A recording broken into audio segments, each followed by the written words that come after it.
Hi, in this video, learn how to add Favicon to your website. So Favicon is basically the icon that you see on the tab, just like here you can see this movie logo on the movie for the movie website. So similarly, if you want to add any Favicon to your website, so that you can also do. So that will appear here as a icon. So we'll see how we can add a Favicon to the website. So to add the favicon to your website, navigate to website templates, click on customize. Now you can see the video interface here. Just click here on the logo and then click on edit logo. So under this logo, you can see there is an option to upload the favicon for the website. So you just need to click here and upload our favicon.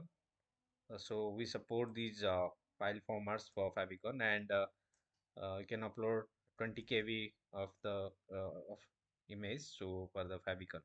Click here to upload. So here you can see I uploaded this image as the favicon. Now we'll click on save and publish. Now press save and publish. So on the website you will see the favicon. So here you can see the favicon is appearing on the tab here. So this is how you can add favicon to your website. Thank you for watching.